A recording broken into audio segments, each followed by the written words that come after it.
നടിയെ ആക്രമിച്ച കേസിലെ 8ാം പ്രതിയായ നടൻ ദിലീപിനെ വെറുതെ വിട്ടിരിക്കുകയാണ്. കേസിലെ 1ാം പ്രതിയായ പൾസർ സുനി അടക്കമുള്ള 6 പ്രതികൾ കുറ്റക്കാരാണെന്ന് കോടതി കണ്ടെത്തി. എറണാകുളം പ്രിൻസിപ്പൽ സെഷൻസ് കോടതിയാണ് ദിലീപിനെ വെറുതെ വിട്ടുകൊണ്ടുള്ള വിധി പ്രസ്താവിച്ചത്. കൃത്യത്തിൽ നേരിട്ട് പങ്കെടുത്ത പൾസർ സുനി അടക്കം 6 പ്രതികൾക്കെതിരെ കൂട്ടബലാത്സംഗം, തട്ടിക്കൊണ്ടുപോകൽ, ഗൂഢാലോചന എന്നീ കുറ്റങ്ങളാണ് പ്രധാനമായും ചുമത്തിയിരിക്കുന്നത്.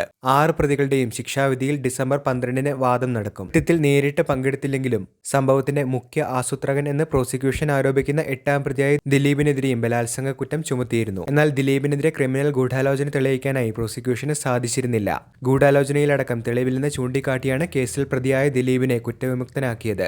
IT നിയമപ്രകാരം പൾസർ സുനി കുറ്റക്കാരനാണെന്നും കണ്ടെത്തി. രാജ്യം ഉറ്റുനോക്കുന്ന നടിയെ ആക്രമിച്ച കേസിലാണിപ്പോൾ അന്തിമ വിധി വന്നിരിക്കുന്നത്. കേസിലെ വിചാരണയ്ക്കിടെ 28 സാക്ഷികളാണ് കേസിൽ കൂറുമാറിയത്. 2017 ഫെബ്രുവരിയിലാണ് കൊച്ചിയിൽ വെച്ച് ഓടിക്കൊണ്ടിരുന്ന വാഹനത്തിൽ നടി ക്രൂരമായി ആക്രമിക്കപ്പെട്ടത്. കേസിൽ നേരത്തെ ജയിലിലായിരുന്ന ദിലീപും പൾസർ സുനിയും അടക്കമുള്ള പ്രതികൾ ജാമ്യത്തിൽ പുറത്തിറങ്ങിയിരുന്നു. 2017 ജൂലൈ 10-നാണ് കേസിൽ നടൻ ദിലീപ് പിടിയിലാകുന്നത്.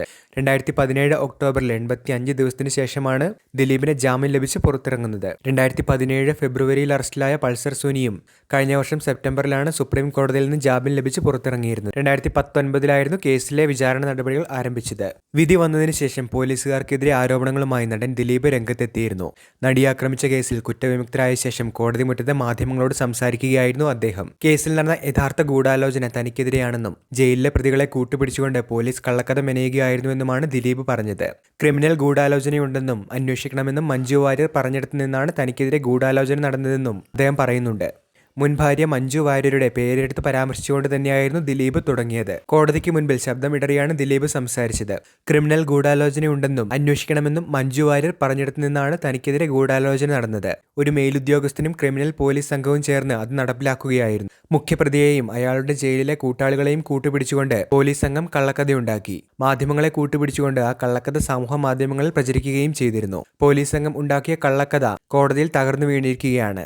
യഥാർത്ഥ ഗൂഢാലോചന നടന്നത് തന്റെ പ്രതിയാക്കാൻ വേണ്ടിയാണെന്നും തന്റെ ജീവിതം, കരിയറൊക്കെ നശിപ്പിക്കാൻ വേണ്ടിയാണ് ഇതൊക്കെ ചെയ്തതെന്നും ദിലീപ് മാധ്യമങ്ങളോട് പറഞ്ഞു. തന്നെ പിന്തുണച്ചവർക്കും തനിക്ക് വേണ്ടി കോടതി മുറിയിൽ വാദിച്ച അഭിഭാഷകർക്കും നന്ദി പറഞ്ഞുകൊണ്ടാണ് ദിലീപ് കോടതിക്ക് മുന്നിൽ നിന്നും മടങ്ങിയത്.